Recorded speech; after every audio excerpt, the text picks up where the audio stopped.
الحمد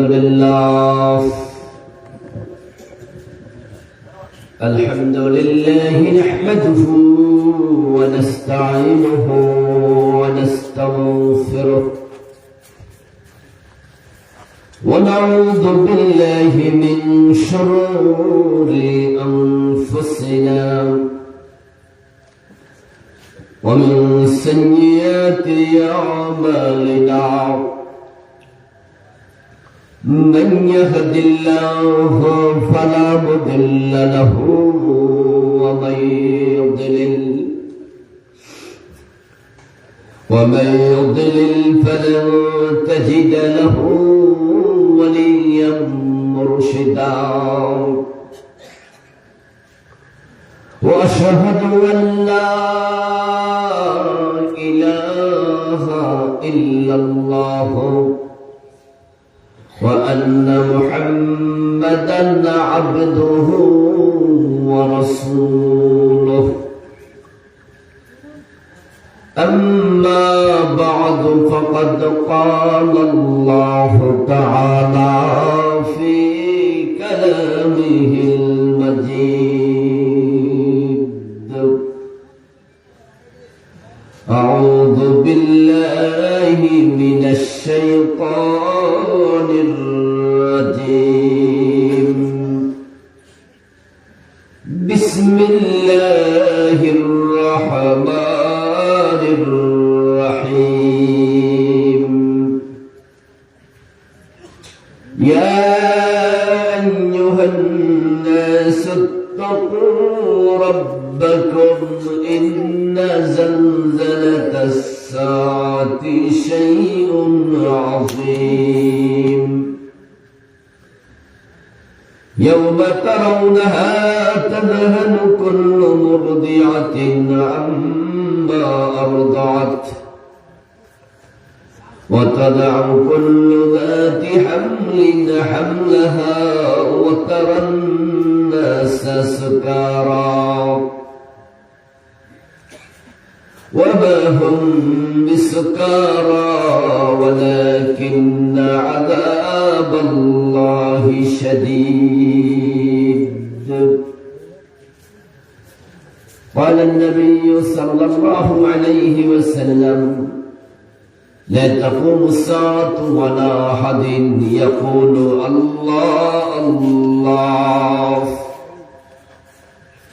وقال النبي أيضا يحشر الناس يوم القيامة حفاة عراة وغرلا أو كما قال النبي عليه الصلاة والسلام সকলে মেহেরবানি করে দুরূদ শরীফ পড়ুন আল্লাহুম্মা সাল্লি আলা মুহাম্মাদিন ওয়া আলা আলি মুহাম্মাদ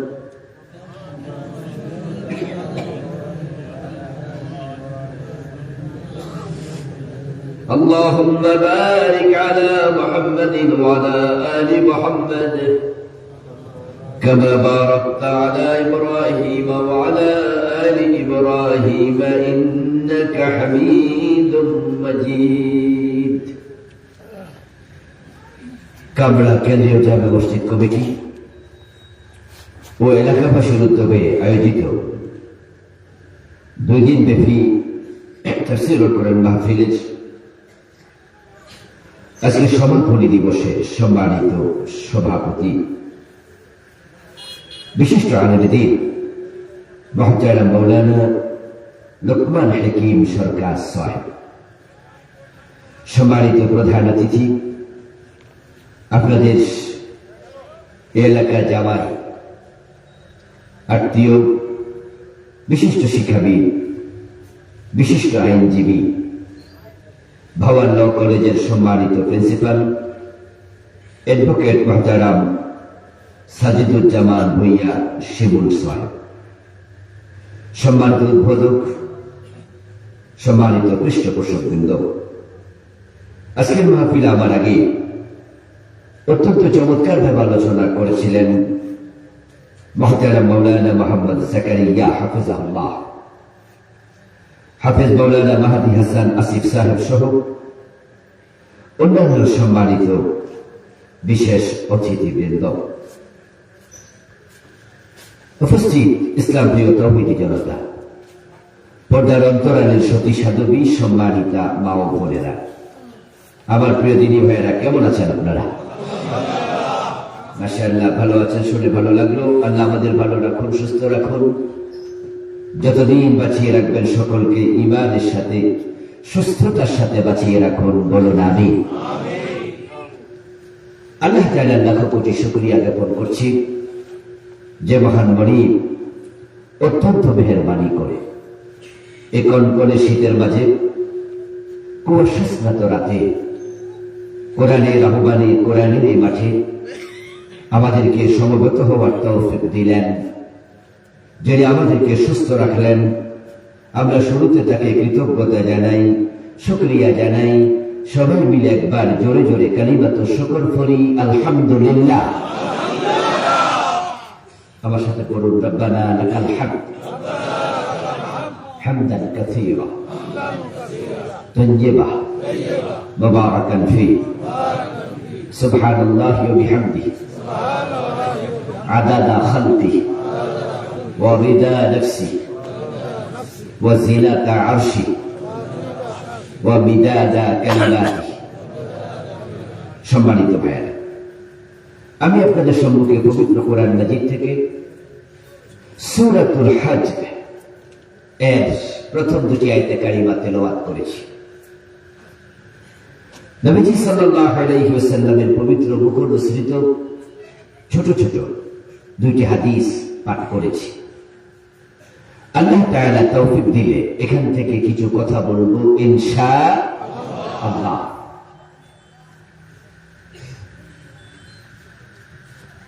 আমরা সকলে জানি এই পৃথিবী একদিন ছিল না,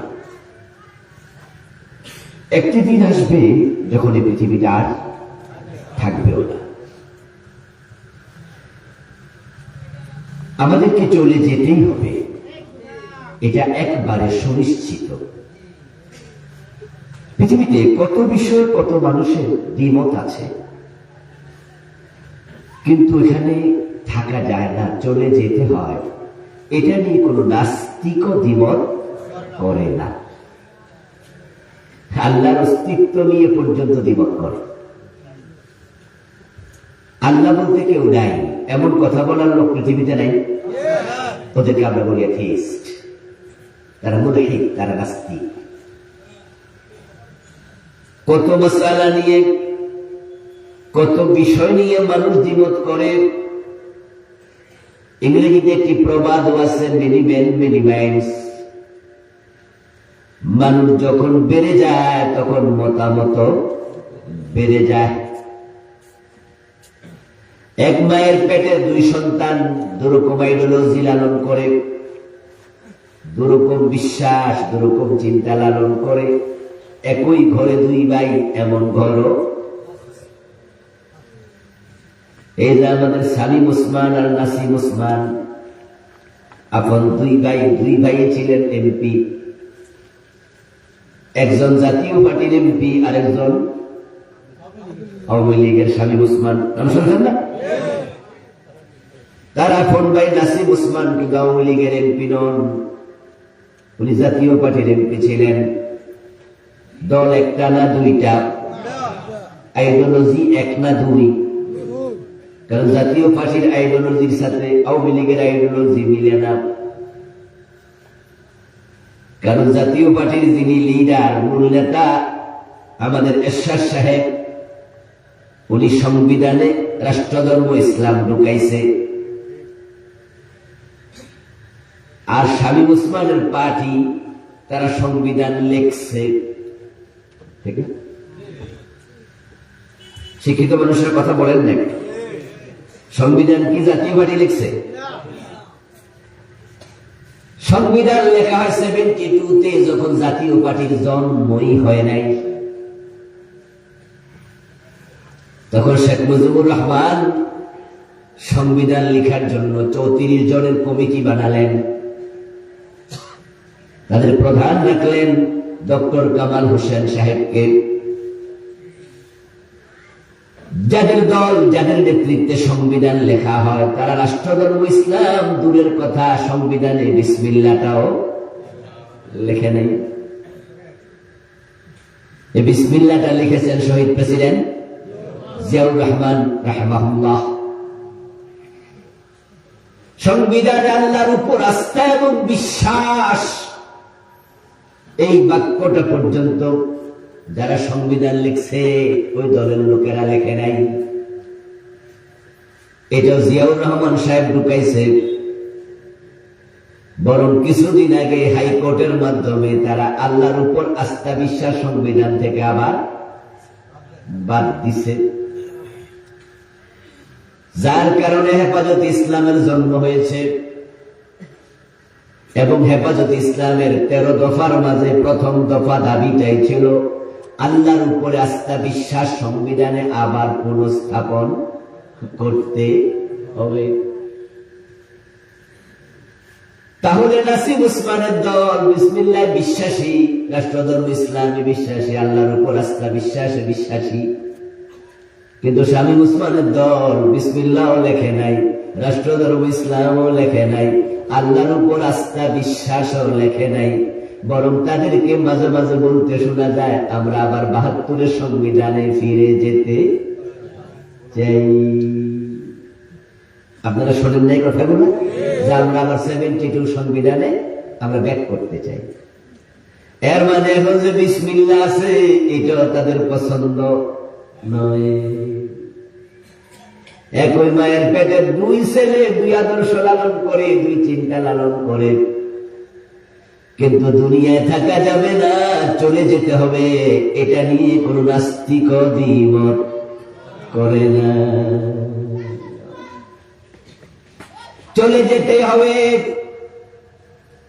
আজকের পৃথিবীতে বর্তমানে মানুষের সংখ্যা 800 কোটির কিছু কম বেশি হবে। আজ থেকে 150 বছর আগে এই 800 কোটি মানুষের হয়তো একজনও পৃথিবীতে ছিল না। আবার আজ থেকে 150 বছর পর এই 800 কোটি মানুষ থেকে একজনও পৃথিবীতে থাকার কোন সম্ভাবনা নেই।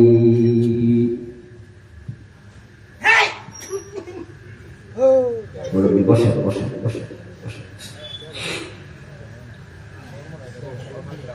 দুনিয়া থাকার জায়গা না,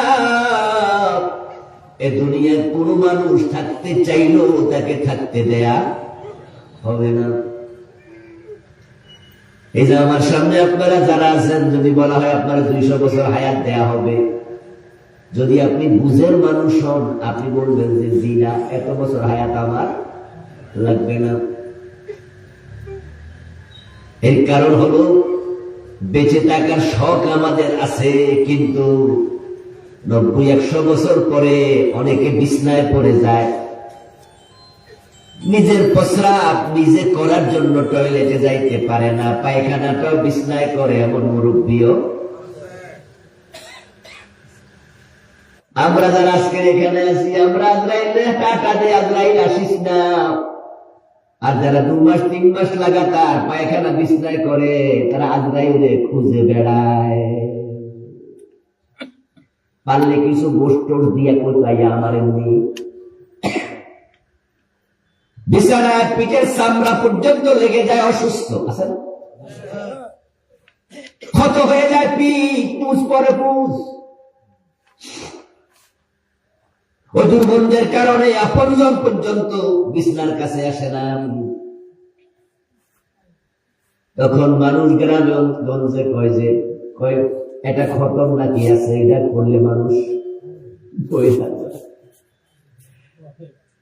তাড়াতাড়ি মরে যাওয়ার জন্য খতম পর্যন্ত পড়া, এটা আমি জানি না কাপাসি আছে আছে না। চিন্তা করে যদি এইসব খতমের কোন অস্তিত্ব ইসলামে নাই,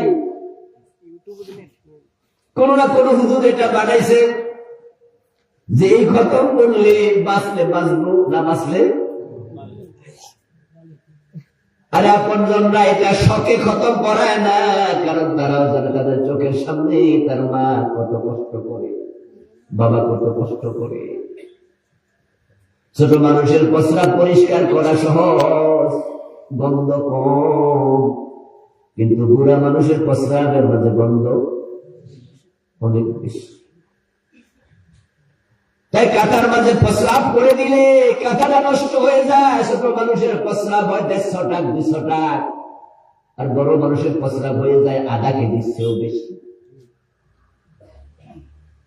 পায়খানা করলে ঘরে থাকা যায় না। এখন যদি আপনার 100 বছর হায়াত দেয় আর 5 বছর বিছনায় থাকেন, এই হায়াত কয়জনে নিবেন?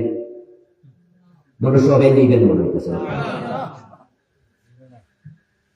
নবীজি নিজে আল্লাহর কাছে দোয়া করতেন, আল্লাহুম্মা ইন্নী আউযু বিকা মিন আন উরাদ্দা ইলা আরযালিল উমুর। ও আল্লাহ, যে বয়সে গেলে বয়সের বারে আমি বিছনায় পড়ে যাব, এমন বয়স থেকে তোমার কাছে আমি ফানা চাই। এই বয়স আমার দরকার।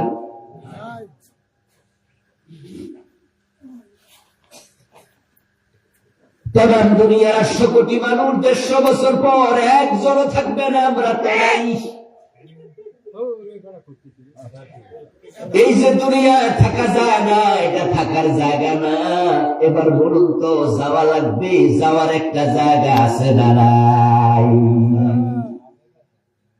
ওই জায়গার নাম হলো কবর। আমাদের সকলকে সেখানে চলে যাওয়া লাগবে। এখন এই কবর বলতে শুধু মাটির গর্তকে বোঝানো হয় না, ومن ورائهم برزخ إلى يوم يبعثون। মরার পরে হাসরের ময়দানে উঠার আগ পর্যন্ত এই মাঝখানের সময়টাকে বলে কবর, অথবা এটাকে বলে বরজখ। কোরআনে 2টা আয়াত আছে, ওয়াইদাল কুবুরু বুথিরাত আলহাকুমুত তাকাসুর হাত্তা যুরতুমুল মাকাবির।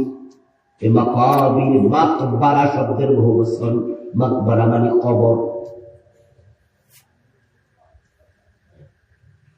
আফালা ইয়ালামু ইযা বু'সিরা মা ফিল কুবুর। আসেন, এই কুবুর শব্দটা কবর শব্দের বহুবচন, মাকাবির মাকবারার বহুবচন। ওয়াইদাল কুবুর বু'সিরাত, এই কবর, এই কবর বলতে আমরা বুঝি মাটির গর্ত, কিন্তু নয়াতে আল্লাহ বলে মাটির গর্ত নয়, কবর হলো মূলত বরজাখ। এখন বারজাখ মানে হলো অন্তরায়। যারা হিন্দু তাদের কি কবর দেয়া হয়? এতগুলো মানুষ জবাব দেয় না।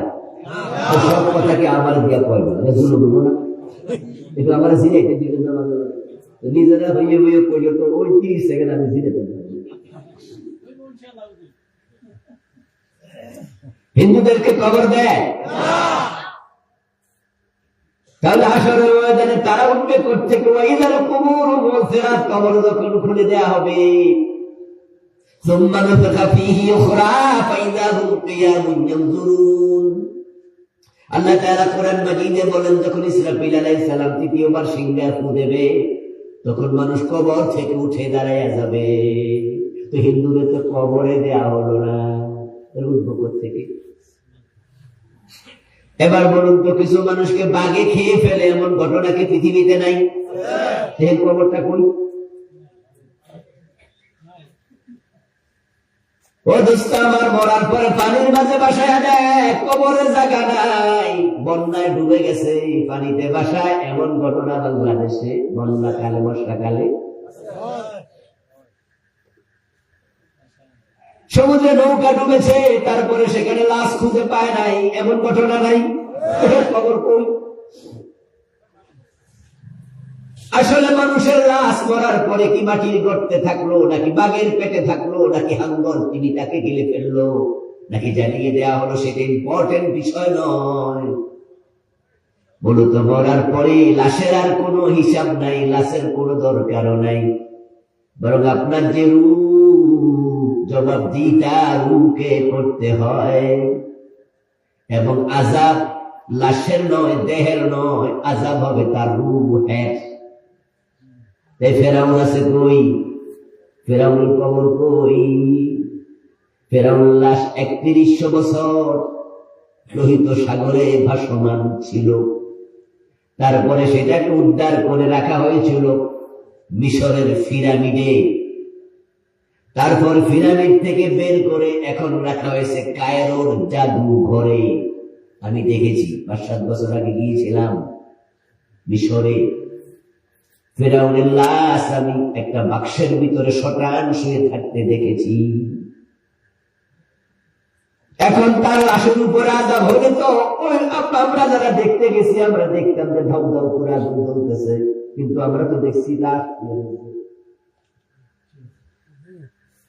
এই জন্য দেহটা কোথায় গেল? বাসের পেটে না বাঘের পেটে? আগুনে জ্বালাইলো না মাটিতে দিল? ওটা ইম্পর্টেন্ট নয়। এই জন্য আমরা যে চলে যাব, যাওয়ার জায়গা হলো বারজাখ। ওই বারজাখ যারা ভালো মানুষ তাদের জন্য হয় জান্নাতের টুকরা, আর যারা খারাপ মানুষ তাদের জন্য হয় জাহান্নামের আগুনের কুণ্ডলী। তবে মুসলমানদেরকে কবরস্থ করা হয়, মাটি দেয়া হয়। এই জন্য কবর বললে আমরা বুঝি একটু ভালো, ঠিক না? যেহেতু মাটি দেয় এটা সিস্টেম, এই জন্য বুঝতে সুবিধা হয়। মুসলমানদের মাঝে তো কত লোক আছে লাশে খুঁজে পাওয়া যায় না। এই যে আমাদের বিএনপির নেতা ইলিয়াস আলী, ওনার কি লাশ পাওয়া গেছে? এরকম ঘটনা বাংলাদেশে আরো আছে না? গুম হয়েছে শত শত লোক, কোথায় কবর এটা কেউ জানে না। আমাদের খুলনার এরশাদ শিকদার, শিক্ষিত লোকেরা তার নাম মনে থাকার কথা। ওই এরশাদ শিকদার অ্যারেস্ট হওয়ার পর সে যখন জেলে ছিল তখন আমি তার বাড়ি দেখতে গিয়েছিলাম খুলনা শহরে ছাত্র জীবনে। তার বাড়ির নাম ছিল স্বর্ণ কমল। কোটি কোটি টাকা খরচ করে বাড়ি বানাইছে। সে ছিল বড় ডাকাত, সে ছিল দস্যু, সে বিশাল বড় বড় জাহাজ ডাকাতি করত। এ রাস্তায় খানাইয়া ছুরি ঠেকাইয়া মানিবেন না, হে বিশাল জাহাজ পুরাটা নিয়ে গেল। এত বড় ডাকাত ছিল। আমি তার বাড়ি দেখতে যাইয়া, দেখতে পারিনি, যাই দেখি যে চারিপাশে পুলিশ দাঁড়ায় আছে, টরে আসাই নাই, ছাত্র মানুষ। আবার এর মতো টুপি মাথা দেখে তো চুলকানি ওটা অনেকের না, অনেকেরই কিন্তু টুপি আর দাঁড়িয়ে দেখলে এলার্জির মতো চুলকায়, আছে না বাংলাদেশের? অনেক আছে এটা। তবে আলহামদুলিল্লাহ এখন কিছু চুলকানি কমছে। এখন আমরা টুপিওয়ালা দাড়িওয়ালা বুক ফুলাইয়া চলি। আর কিছুদিন আগে মাহফিলও থাকতে পারি নাই, ৫৫ মিনিট পরে আমারও পলান লাগছে, ঠিক না? মনে আছে যে আপনারা আমার স্মরণ করে দিতে চাইছি। হুজুরা মেয়ার থেকে বলেছিলেন মোটর সাইকেল দিয়ে, আমার প্রাইভেট কার লইও নাকি যেতে পারি নাই, মোটর সাইকেল দিয়ে ফলাইছি। আহা, আমার বয়স ৫১ বছর চলছে। আলহামদুলিল্লাহ বুকে হাত দিয়ে বলতে পারবো আমরা কোনো টাকা চুরি করি নাই, দোকানে বাকি খেয়ে টাকা দেই নাই। কেউ কোনোদিন অভিযোগ করতে পারবে না। মানুষকে জানো তো জেনে বুঝে কোনোদিন ঠকাই না। কারো ক্ষতি করা দূরের কথা, ক্ষতির চিন্তাটাও মাথায় আনি না। আল্লাহ তো আমাকে ক্ষতি করার জন্য বানায় নাই, আমি ক্ষতি করবো কেন, ঠিক না? আমার বানাইছে মানুষের কল্যাণের জন্য। যে আমরা মানুষকে ঠকাই না, চুরি করি না, ডাকাতি করি না, সাদাবাজি করি না, সেই আমরা মাহফিলাই সফল হইতে হবে। আর তোরা চোর, তোরা ডাকাত, তোরা চাঁদাবাজ, তোরা মানুষ ঠকাস, মানুষের জমি দখল করস, দেশের টাকা কানাডায় পাঠাইয়া বেগম পাড়া তৈরি করস, তোরা ঋণ খেলাপি, তোরা লুটেরা, তোরা ব্যাংকের টাকা আইনা এই টাকা বাইরে খাস, টাকা দেশ না, তোরা নেতা। আর আমরা রাষ্ট্রের ১ টাকা ক্ষতি করি না, পারতপক্ষে আমরা চেষ্টা করি ক্ষতি যেন না হয়। তো আমাদেরকে দেখলে তো কারো কারো এলার্জি হয়, চুলকানি হয়। তবে আল্লাহ ধরা বড় কঠিন। যারা আমাদেরকে দৌড়াইছে এখন আল্লাহ তাদেরকে দৌড়ানোর উপর রাখছে, ঠিক না? তবে আমরা দৌড়াইয়া বেশি দূর যাওয়া লাগে নাই। আমি কাপাসিয়া পারুসিয়া টেনশন শেষ। সেটা বাংলাদেশেও থাকে না, দিল্লিতে পলাইয়াও টেনশন কমে না।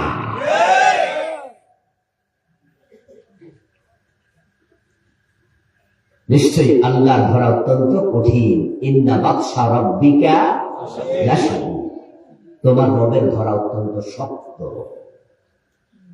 আমার প্রিয় ভাই, বলছিলাম এরশাদ শিকদারের বাড়িতে যাই আর দেখলাম না ভয়ে।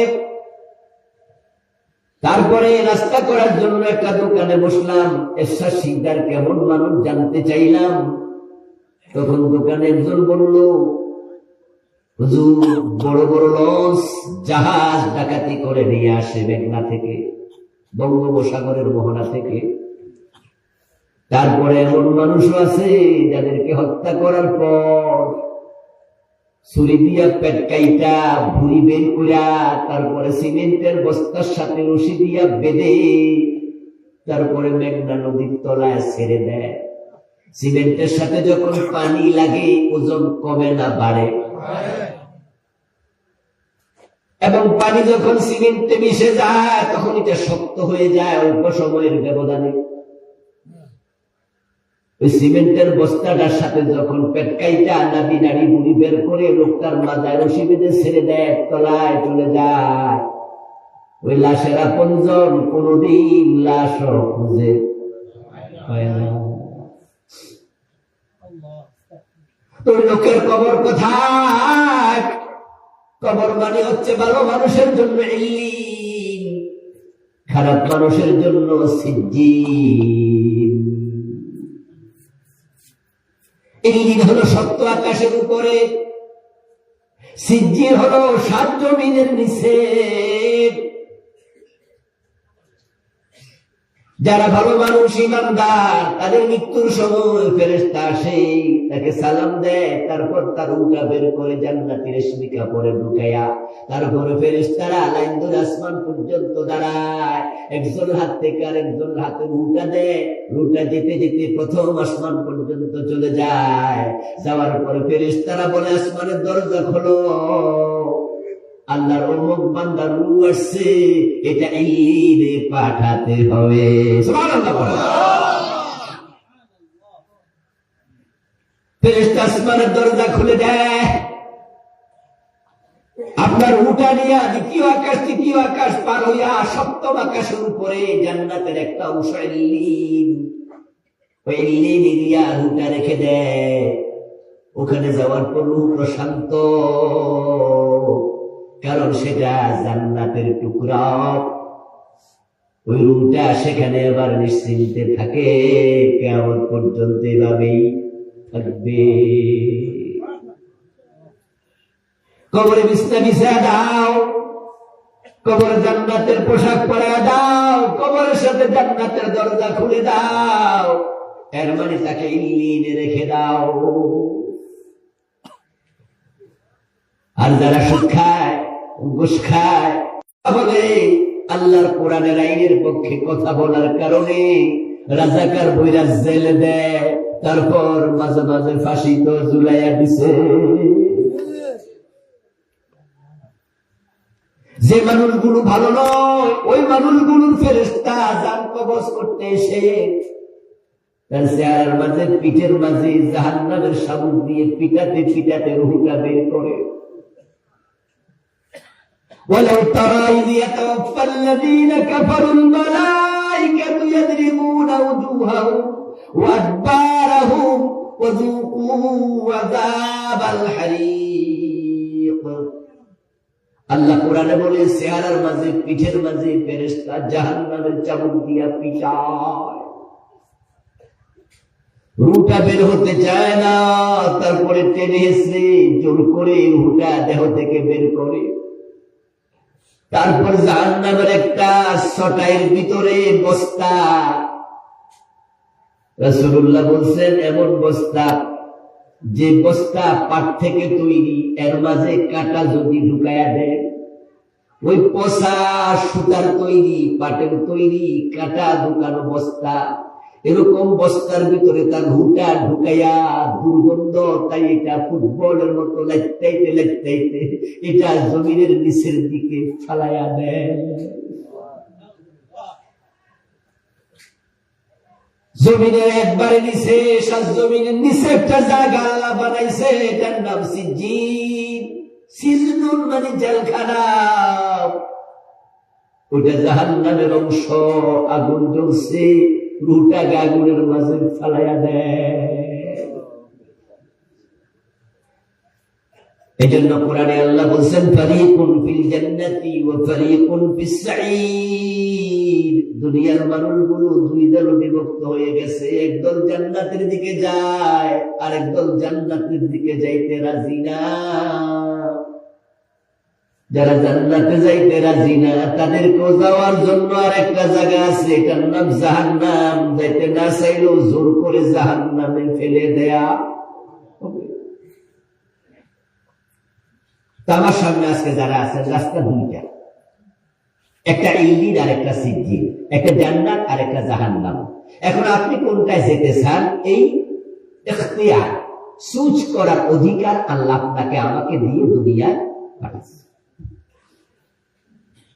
হযরত বেলাল জান্নাতে যাইতে চাইছেন, কিন্তু লোকেরা ওনার গলার মাঝে রশি পর্যন্ত লাগাইয়া টানছে, কালেমা সার, কালেমা সার, কালেমা সার। বেলাল, হযরত বেলাল কয় না, জীবন দিতে রাজি, কালেমা ছাড়তে রাজি নাই। হযরত বেলাল জান্নাতে যাওয়ার জন্য এত বদ্ধপরিকর, এত শক্ত সিদ্ধান্ত। মরুভূমির বালি কেরাসিন পর গলা রশি লাগাইয়া টানলে পিঠের চামড়া উঠে যেত। হযরত বেলাল মাঝে মাঝে বেহুশ হয়ে যেতেন। কাফেররা মনে করত বেলাল মরে গেছে, ছেড়ে দিত। তারপরে যখন হুঁশ আসতো তখন তারা আবার আসতো, এসে বলতো মরে নাই, আবার গলা রশি লাগাইয়া টান। তবে রশি লাগাইয়া টানার আগে বেলালকে বল, বেলাল কালেমা ছাড়তে রাজি হয়েছিল। বেলাল রাদিয়াল্লাহু তাআলা আনহুর মুখের কাছে তারা কান নিয়ে বলতো, বেলাল কালেমা ছাড়ছনি, কইলে আমরা তোমারে ছেড়ে দেব। হযরত বেলাল আস্তে আস্তে ক্ষীণ শব্দে তিনি ওই সময় বলতেন, আহাদুন আহাদুন আহাদ, কুল হুয়াল্লাহু আহাদ। 360 খোদার জায়গায় আমি এক আল্লাহর সন্ধান পেয়েছি, আমি এক আল্লাহকে ছাড়তে রাজি না।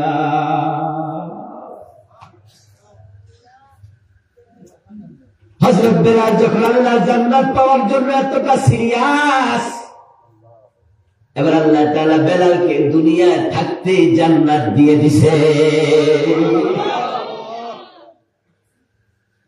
সাধারণত মানুষ জান্নাত পাবে বিচারের পর, হাসর নসরের পর, ফুলসিরাত পার হওয়ার পর, কিন্তু বেলাল জান্নাত পেয়ে গেছে দুনিয়ায় থাকতে। আমার রাসূল মেরাজের রাতে আল্লাহর জান্নাত দেখে, জাহান্নাম দেখে দুনিয়ায় ফিরে এসেছেন। দুনিয়ায় এসে প্রিয় নবী বলেন, বেলাল আমি মেরাজের রাতে জান্নাতে ঢুকেছি, জান্নাতে আমার আগে আগে তোমার পায়ের শব্দ শুনেছি।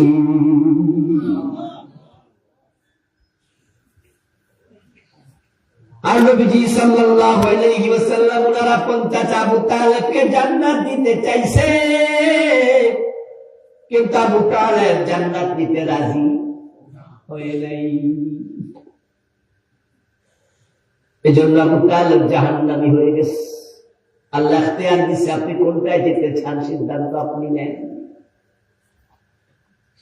সহিহ মুসলিমের কিতাবুল ঈমানে পাওয়া যায়, আবু তালেব যখন মারা যায়, প্রিয় নবীর বয়স তখন 50, নবুয়তের 10ম সন চলছে।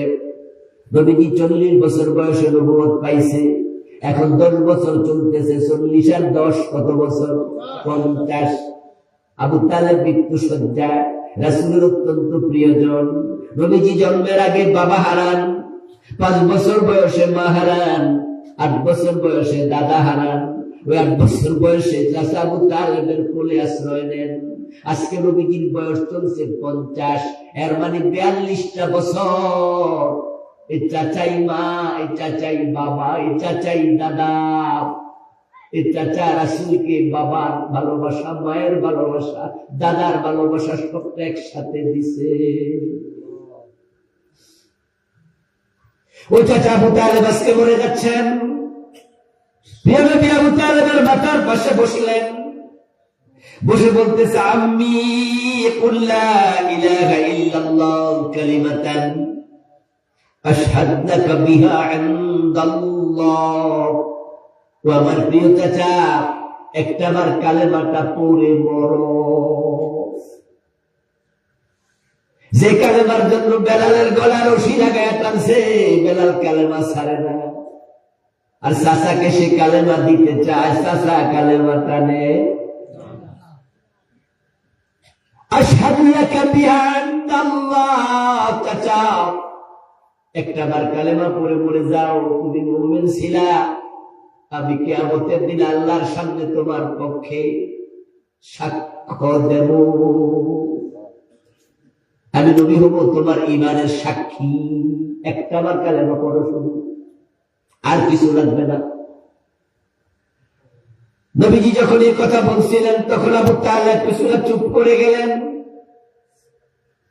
বালিশের এই পাশে নবীজি বসা, ওই পাশে বসা আবু জেহেল, আল্লাহর আরেক দুশমন আব্দুল্লাহ ইবনে আবি উমাইয়া।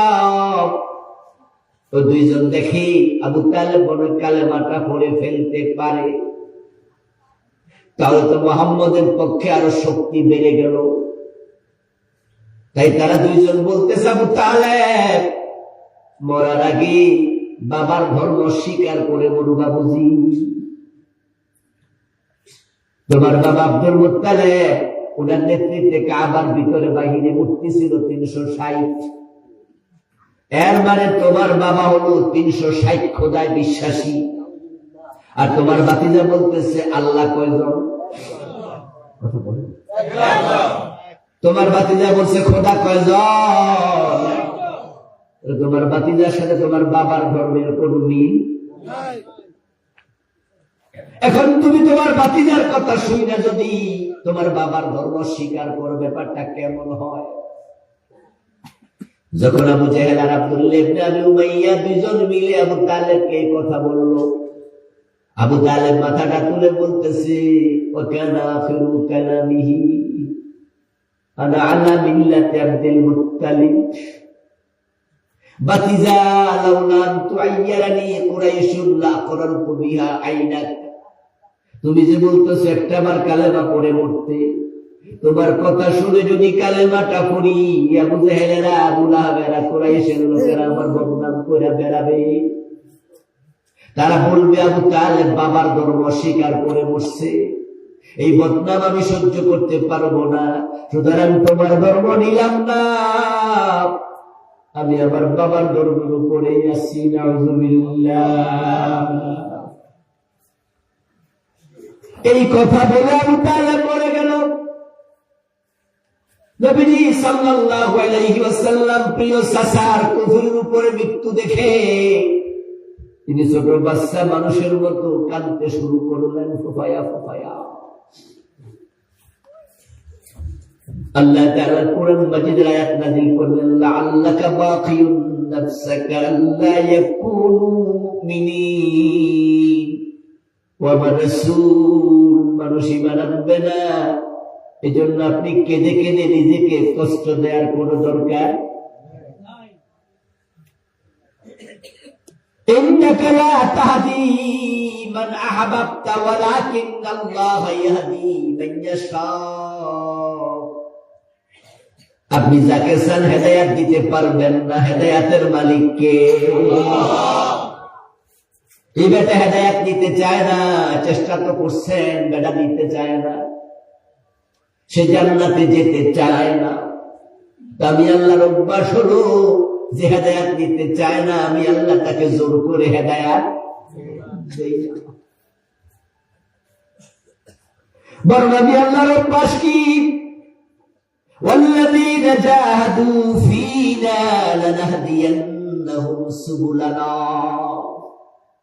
যারা আমার পথে চেষ্টা করে আমি আল্লাহ তার জন্য পথ সহজ করে দেই। আগে তুমি চেষ্টা করো, তারপরে আমি আল্লাহ সহজ করব।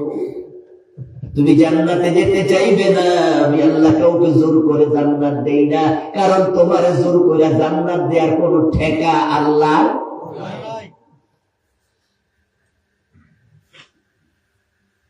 এখন আমার সামনে যারা আছেন, যাওয়ার রাস্তা দুইটা, একটা জান্নাত আর একটা জাহান্নাম। কোনটা যাইতে চান? আল্লাহ আপনাকে সুযোগ দিয়েছে, সিদ্ধান্ত নেন। এখন আমার সামনে যারা আছেন সবাই জান্নাতে যেতে চান কিনা? জান্নাতে যেতে রাজি আছেন না? এবার শুনুন মুসলমান, জান্নাত চাইলে পাওয়া যায় না। জান্নাতে যেতে হলে কিছু শর্ত পূরণ করিতে। আচ্ছা, এখন যদি আমি বলি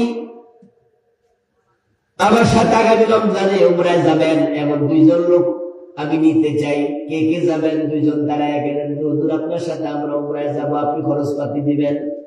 আমি বললাম আমি রাজি, আপনিও যাইতে রাজি, পাসপোর্ট না করলে ওই বলি তো রাজি হইয়া লাভ। আপনি আমার সাথে উমরায় যাইতে রাজি, কিন্তু আপনি পাসপোর্ট করেন না, আপনার এনআইডি কার্ড বানান না, আপনার ভিসাটা লাগান না, তাহলে আপনি চাইলেও তো উমরা যাওয়ার কোন সুযোগ আপনার। এই জন্য কোন ব্যক্তি যখন বলবে আমি উমরায় যেতে চাই, তাকে কিছু কর্ম সম্পাদন করিতেই। আপনার অ্যাকাউন্টে টাকা জমা আছে, এখন এই টাকাটা আপনি তুলতে চান, জি, তো তাহলে কি ব্যাংকে যাওয়া লাগবে না? চেকে সিগনেচার করা লাগবে না? যদি আপনি ব্যাংকে না যান, চেকে সাইন না করেন, তাহলে অ্যাকাউন্টের টাকা অ্যাকাউন্টে থাকবে, আপনার টাকা বাড়িতে পৌঁছায় দেওয়ার দায়িত্ব ব্যাংকের ম্যানেজারের। কথা কি বুঝে আসে? আবার সহজ সরল। এখন বাংলাদেশের লোকেরা জান্নাতে কে কে যেতে চায়, কথা করে সবাই দিনে খুলে খাড়াই দেব, কিন্তু নামাজ পড়তে রাজি না, সুদ ছাড়তে রাজি না, গোশ ছাড়তে রাজি না, হারাম খায়, সুদে টাকা লাগায়, এমন লোক কি আজকের মাহফিলে দুই একজন নাই? এই হানো দুই একজন পাইবেন বুঝা। সুদ ছাড়ে না, গোশ ছাড়ে না, বিড়ি ছাড়ে না, বিড়ি টানে বিড়ি। আজকে মাহফিলাই যেহেতু বিড়ি টানছে, এবং দুই একজন এই পকেট চেক করলে অন্য পাইবেন বিড়ি প্যাকেট, আবার যাইতে যাইতো টানতে টানতে যাবে। অজস্র ঘুষখোর এখানে আছে, হারামখোর আছে, বিড়িখোর আছে, কিন্তু আমি যদি বলি জান্নাতে কে কে যাইবেন, সবাইকে বুঝি হুজুর। তো যে হারাম খায় তার জান্নাতে যাওয়ার কোন সুযোগ নাই। قال رسول الله صلى الله عليه وسلم لا يدخل الجنة لحم نبت من سعت وكل لحم نبت من سعت فكانت النار أولى به। নবীজি বলেন, যে দেহটা হারাম খাইয়া বড় হয়েছে, মোটা হয়েছে, তাজা হয়েছে, এটা জান্নাতে প্রবেশ করবে না। আপনি ভাত খাইতে বসেন, এই অবস্থা একটা মা শিয়া ইসা উইরা উইরা আপনার ভাতের উপরে এতে বসতে চায়, আপনি বইতে দিবেন? আপনি কইবেন ওয়েলকাম ওয়েলকাম বলে দাও, আপনি দিবেন না, বরং দৌড়াই দিবেন, পারলে একটা বসাইয়া। আপনার হালাল খাবার, এটাকে মাসি নাপাক বানাবে। কেন হতে পারে? মাসিটা কিছুক্ষণ আগে প্রস্রাব খানায় বসছিল, বসানো বসুন। এই মাসিরা কিছুক্ষণ আগে কারো পায়খানার মাঝে বসার সম্ভাবনা আছে, বমির মাঝে বসে, পায়খানার মাঝে বসে, প্রস্রাব বসে। এই মাসিরা নাফাক, এই জন্য আপনার পবিত্র ভাতে আপনি বসতে দিতে রাজি না। এবার বলুন তো, আল্লাহ জান্নাত কি পাক না নাফাক? পবিত্র না অপবিত্র? জান্নাতে কোন টয়লেট নাই, জান্নাতে প্রস্রাব খানা নাই। এই জন্য জান্নাতীদের সহ্য হবে না, কাশ হবে না, জ্বর হবে না, শ্লেষা নাই, থুতু নাই, কফ নাই, প্রস্রাব নাই, পায়খানা নাই। এটা বড় পবিত্র জায়গা। জান্নাতি নারীদের হায়াজ নাই, নেপাস নাই। জান্নাতি মানুষের বগলের নিচে কোনো দুর্গন্ধ নাই, জান্নাতীদের ঘামের মাঝে কোনো দুর্গন্ধ নাই। قال رسول الله صلى الله عليه وسلم هل الجنة يأكل ويشرب, জান্নাতি খাবে, জান্নাতি পান করবে, কিন্তু ওয়ালা ইয়াকতুলুন ওয়ালা ইয়াতাহাওয়াতুন ওয়ালা ইয়ামতাখিতুন ওয়ালা ইয়াবুলুন। আমার রাসূল বলে তাদের থুতু হবে না, কাশ হবে না, পসরা মারবে না, টয়লেটে ধরবে না, কিন্তু তারা খাবে, ইয়াকুলুন ওয়া ইয়াশরাবুনা, খাবে, গলা পর্যন্ত খাইতে থাকবে। এই কথা শোনার পর একজন সাহাবী বলে, ইয়া রাসূলুল্লাহ ফামা বালুত তুআম, তো পসরা পায়খানা না করলে খাবার যাইব কই? প্রশ্ন তো স্বাভাবিক। এখন আপনি বলতেছেন খাবে, পান করবে, কিন্তু প্রস্রাব পায়খানা নাই, তাহলে বদহজম হইয়া পরের দিন খাইতে পারবো না। নবীজি বলেন না জাশাউন ওয়ালা শুনকারা শেলি মিসকিন। আবার সাহাবী শোনো, জান্নাতি খাওয়ার পরে একটা ঢেকর দেবে, ওই একটা ঢেকরে পেটের সব খাবার হজম হয়ে যাবে। এখন শরীর থেকে মেসকম্বলের মতো সুগন্ধওয়ালা ঘাম বের হবে, এটাই তার হজমের কাজ করবে, প্রস্রাবের কোনো প্রয়োজন। জান্নাত পবিত্র জায়গা, যার কারণে প্রস্রাবখানা নাই, টয়লেট নাই। আবার আপনি যে সুদ খাইছেন, গোশ খাইছেন, আপনার তো রক্ত হারাম, আপনার গোশত হারাম, এজন্যই তো হারাম খাইয়া মোটা হইলে পবিত্র জায়গা জান্নাত, পবিত্র দেহ আল্লাহ প্রবেশ করতে দেবেন না। আল্লাহ কোরআন মাজিদে বলেছেন ইন্নামাল মুশরিকুনা নাজাস, যারা মুশরিক তারা হলো নাফাক। মুশরিক কি? কথা বলতে আরো জোরে বলেছেন কে? মুশরিকরা নাফাক, নাফাক। এজন্য ফালা ইয়াকরাবান্না আল মাসজিদাল হারাম বা'দা আমিহিম হাযা, এই আয়াত নাযিলের পর মুশরিক কাফের তারা কাবার অঙ্গনে যাওয়া নিষেধ, কারণ তারা নাফাক, আর নাফাক লোক হারামের সীমানায় যাইতে পারবে না। যে মুশরিক নাফাক সে জান্নাতে কেমনে যাবে? সে তো নাফাক। এখন যে হারাম খায় সেও তো নাফাক। قال رسول الله صلى الله عليه وسلم من اشترى ثوبا ب10 دراهم فيه درهم حرام لم يقبل الله له صلاته ما دام عليه। নবীজি বলেন 10 দিরহাম দিয়ে কাপড় কিনেছো, 9 দিরহাম হালাল, 1 দিরহাম হারাম, ওই 1 টাকা কাপড়ে হারাম ঢুকেছে, তাই তোমার ইবাদত কবুল বন্ধ। তুমি 1000 রাকাত নামাজ পড়ো, সেই কাপড় পরে 1 রাকাত আল্লাহর কবুল করবে না। ইন্নাল্লাহা তাইয়্যিবুন লা ইয়াকবালু ইল্লা তাইয়্যিবা, আল্লাহ পবিত্র, তিনি অপবিত্র কিছু কবুল করেন না। এখন আপনারা জান্নাতে যেতে চান, আমি জানি সবাই চান, বিদেই তো শীতের মাঝে এসে মাটির মাঝে বয়ে গেছেন। এখন যাইতে চাইবেন, আবার সুদ খাবেন, গোশ খাবেন, হারাম খাবেন, ওজনে কম দেবেন, মালে বেজাল দেবেন, বোর মহারানা দেবেন না। বাপ মরছে 8 বছর, মা মরছে 7 বছর, এখনো বোনের হক দেয় না, নিজের টাও খায়, বোনের টাও খায়, জোর করে খায়। এমন কিছু জালেম ভাই আছে না? নাই? তো তোমার কিসের জান্নাত?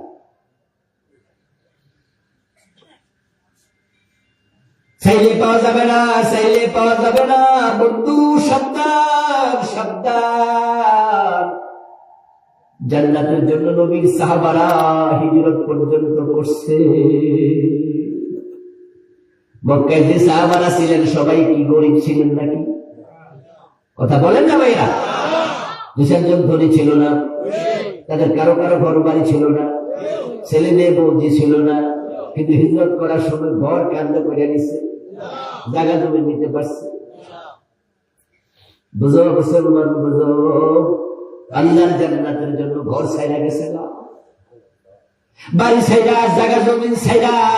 কারো কারো বউ সাথে যায় না, কারণ বউটা ঈমান আনে নাই। বউ কইছে তুমি গেলে যাও না, আমি যাবো। ছেলে মেয়ে পর্যন্ত বাবার সাথে যায় নাই। তো আল্লাহর জান্নাতের জন্য নবীর সাহাবারা যদি বাড়ি ঘর ছাড়তে পারে, জায়গা জমিন ছাড়তে পারে, বউ পোলামায়া ছাড়তে পারে, তুমি কেন সুদ ছাড়তে পারবা না? তুমি কেন ঘোষ ছাড়তে পারবা না? তোমার অতি লোক তোমাকে শেষ করে দিচ্ছে, তোমাকে দুনিয়া আটকায় ফেলছে, তুমি দুনিয়ার ভালোবাসায় আটকা পড়ে গেছো, তাই বউয়ের মোহরানা তুমি দিতে চাও না। দাড়ি থেকে গেছে, বিয়ের বয়স 30, এখনো মোহর দেয় নাই, এমন স্বামী আছে না? বাংলাদেশে বউর মোহরানা দেয়, এমন পার্সেন্টেজ কত কত পার্সেন্ট? 5 লাখ টাকা, 10 লাখ টাকা। এখন বর্তমানে তো 5 লাখের নিচে খুব একটা মোহর দেয় ছিল। এবং যারা চায় তারাও বলতে দিত না, যারা লেখে রাজি ফেরাও বলতে দিব না। কে সিস্টেমটা চালু হয়েছে বাংলাদেশে? অথচ মোহর দেয়া নফল না ফরজ, নামাজ পড়া নফল না ফরজ, 5 ওয়াক্ত নামাজ যেমন ফরজ, মোহরানা তুমি যা লিখছো রাজি হইছো তা দেও। ও দোস্ত, আল্লাহর জান্নাত পাওয়ার জন্য কাজ করুন। থাকতে পারবেন না, এখানে চলে যাওয়া লাগবে। পৃথিবীটা ছিল না এক সময় থাকবে না। নবীজি সাল্লাল্লাহু আলাইহি ওয়াসাল্লাম বলেন, শোনো, লা তাকুমুস সাআতু ওয়ালা হাদিন ইয়াকুলু আল্লাহ আল্লাহ। আল্লাহ হঠাৎ করে পৃথিবী ভেঙে দেবেন না, বরং ভাঙবেন। হ্যাঁ, যেদিন ভাঙবেন সেদিন কাউকে সময় দেবেন না। লা তাতিহিম ইল্লা বাগতাতান, কিয়ামত হঠাৎ করে আসবে, কিন্তু পরিবেশটা ধীরে ধীরে তৈরি হতে থাকবে। একটা দিন পৃথিবীতে আসবে, জমিনে কোটি কোটি মানুষ, কিন্তু তাদের মাঝে ইমানদার আর একজনও থাকবে না। তখন আকাশ জমিনও আল্লাহ আর রাখবেন না, একটা আসার মেরে ভেঙে দেবেন। এটার নাম হলো কিয়ামত। নবীজি বলছেন যে একজন মুমিন থাকলে আর কিয়ামত হবে না। এই হাদিসের বিপরীত দিকে গেলে বোঝা যায় কিয়ামত যেদিন হবে কোনো মুমিন আর থাকবে না। এখন এই লোকগুলা কি একদিনে কাফের হয়ে যাবে নাকি? উত্তর হলো না। ওরা গ্রাজুয়ালি কাফের হবে। কেউ আজকে কাফের হবে, কেউ কালকে হবে, কেউ পরশু হবে। এরকম অবস্থা এত খারাপ হবে, মসজিদে জামাতে নামাজ হবে, অথচ এমন অবস্থা খারাপ, ইমাম মুয়াজ্জিন মুসল্লি একটারও ঈমান আর নাই, কিন্তু নামাজি, অথচ সবগুলো কাফের। قال رسول الله صلى الله عليه وسلم تكون بين الساعة فتن كقطع الليل المظلم يصبح فيها الرجل مؤمنا فيمسي كافرا ويمسي مؤمنا فيصبح كافرا। কিয়ামতের আগে এত বেশি ফিতনা আসবে, মানুষ সকাল বেলায় মুমিন থাকবে, সন্ধ্যা বেলায় কাফের হয়ে যাবে। এবং সেটা শুরু হয়ে গেছে। আমাদের নেতারা কখন যে কি করে বোঝা যায় না। একজন কিছুদিন আগে টেলিভিশন সাক্ষাৎকারে বলছে, আমরা শরিয়া আইনে বিশ্বাস করি না। নেতারের বক্তব্য আপনারা কেউ কেউ কি শুনেছেন? যারা শুনেছেন হ্যাঁ বলুন, শুনেছেন? অনেকে শুনেছেন। শরিয়া আইনে বিশ্বাস না করলে ঈমান থাকে? আমরা শরিয়ার আইনের কথা যারা বলি, আল্লাহর আইনের কথা বলি। কিছু লোক ছিল গত 15 বছর শুধু আল্লাহর আইনের কথা বলাতে আমাদেরকে মৌলবাদী বলে গালি দিছে। জঙ্গি জঙ্গি মৌলবাদ। আল্লাহর কোরআনের বিরুদ্ধে অবস্থান নিবা, একটা অক্ষরের বিরুদ্ধে অবস্থান নিল তোমার ঈমান শেষ করে দেবে। আবার বন্ধু, আস্তে আস্তে করে মানুষ সেদিকে যাচ্ছে। আল্লাহ তাআলা যেদিন ভাববেন যে দুনিয়াটা আমার মুমিন বান্দা নাই, দুনিয়াটা রাখবো কেন? আসলে তো তাই। এই যে আজকে এখানে মাহফিল হয়ে গেল 2 দিনের, আমি যখন আখিরি মুনাজাত দেব তখন কি প্যান্ডেলটা থাকবে নি? যে বেড়া বানাইছে সে বেড়ায় আস্তে আস্তে করে বানবে। আমরা এখান থেকে যাবো, দেরি নাই। প্যান্ডেল ওরা আইয়ে করবো, আগে মাইক খোল, নাকি মাইক গুলা খোল, মাইক গুলা সরা, তারপরে আস্তে আস্তে করে যেগুলো আছে সুন্দর কাপড় এগুলো আগে গোছাইলা। আগামী দিন সকাল 12টার আগে, দুপুর 12টার আগে দেখবেন এখানে আসামি এলাকা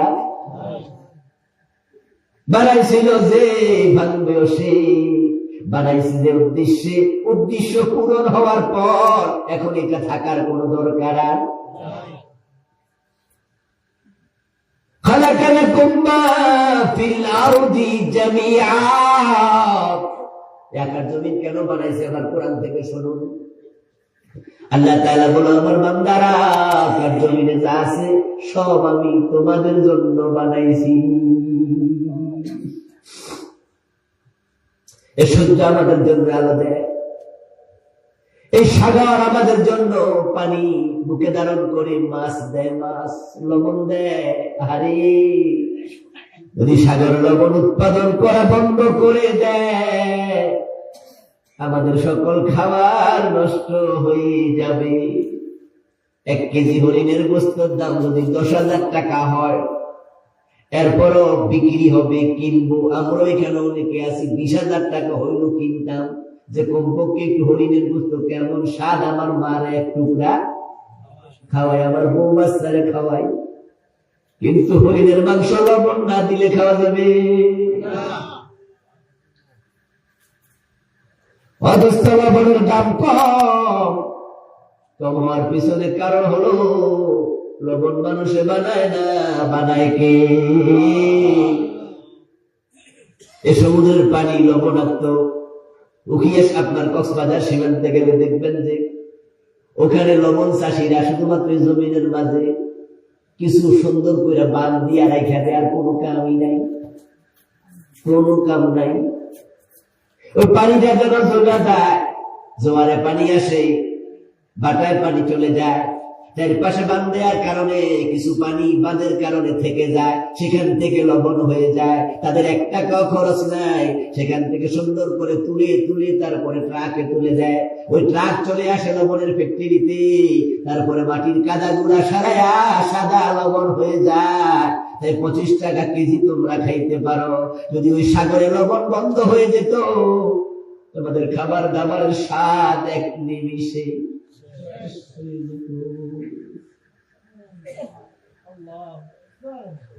আপনার বাড়ির পাশে কত গাছ, কত গাছ, আলহামদুলিল্লাহ। রিয়াজ থেকে 50 বছর আগে মানুষকে প্রশ্ন করতে, 100 বছর আগে গাছ আল্লাহ কেন বানাইছে বলেন তো? 100 বছর আগের মানুষ কইতো, দুনিয়ার একটা কথা নিয়ে হইল, গাছ বানাইছে ফল ফসল ফল দেওয়ার জন্য, গাছ বানাইছে আল্লাহ তাআলা আমাদেরকে ফার্নিচার বানানোর জন্য, গাছ বানাইছে লাকড়ি বানাইয়া ভাত রান্না করার জন্য। কিন্তু আজকের বিজ্ঞান বলে না রে ভাই, এই ফল না খাইলেও মানুষ বাঁচত। হ্যাঁ, গাছ আমাদের ফল দেয়। আরে লাকড়ি গাছ থেকে যদি না হতো, লাকড়ি আর অন্য জায়গা থেকে আমরা আনতাম, খড়কুটা দিয়েও লাকড়ি হয়, কিন্তু আমরা না খাইয়া মরতাম না, খড়কুটা জ্বালাইয়া আনতে পারতাম। এই যে ফার্নিচার আমরা বসি গাছ দিয়া বানাইছি, ফার্নিচার না হলো আমরা বাঁচতাম। এগুলো এক্সট্রা জিনিস, অতিরিক্ত পাওয়া। কিন্তু গাছ আমাদেরকে যেটা সাপ্লাই দেয়, ওটার নাম হলো অক্সিজেন, যেটা না থাকলে আমরা কেউই বাঁচতাম না।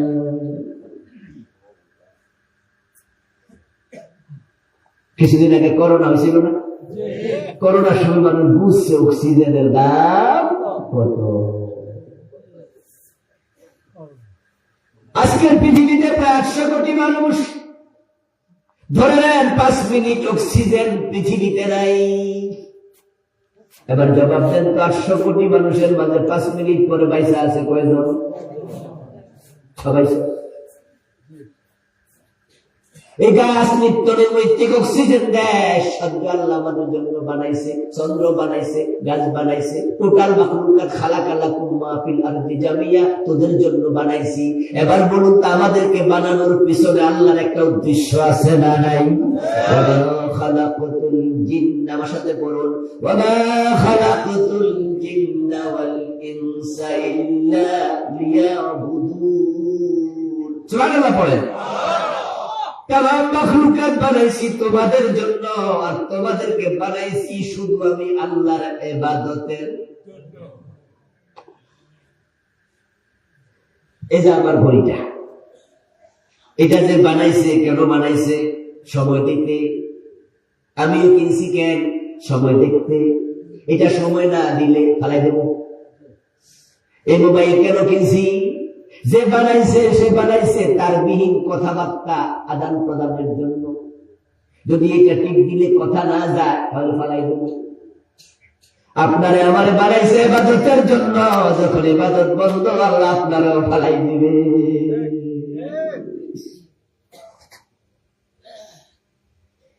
এখন আমাদের সমাজে ইবাদতকারী মানুষ দিন দিন বাড়তাছে না কমতেছে? কথা বলেন বলেন বলেন, বাড়তাছে না কমতেছে? সুদ 10 বছর আগে যা ছিল আগের মতো আছে না বাড়ছে? ঘোষের রেট, মদ, লুটপাট, দেখেন সব অন্যায় আছে, আর শুধু বাড়তেছে শুধু বাড়তেছে শুধু বাড়তেছে। কিন্তু আবার ভোটার লিস্টিতে মুসলমানও বাড়তেছে। আগে ছিল 90%, এখন নাকি 2% আরো। এমনি মাহফিলে গেলে আর মসজিদে গেলে দেখা যায় শুধু দাড়িওয়ালা টুপিওয়ালা মুসলমান। আমি বলি জানে দোস্ত, সুদ ঘুষ অন্যায় অনাচার বাসাব বেড়ে যাওয়া প্রমাণ করে ইমানদার পারে না, কারণ বাস্তবে ইমানদারের এত অন্যায় করতে পারে না। এই মানুষগুলোর বিবেক দিন দিন পচে যাচ্ছে, মগজ পচে যাচ্ছে।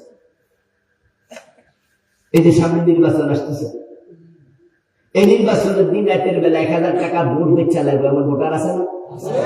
বিষয়ের জন্য হাজার হাজার হাজার হাজার লোক বরং ভোটের আগে দিন রাইতে মোমবাতি জ্বালায় বয়ে থাকে।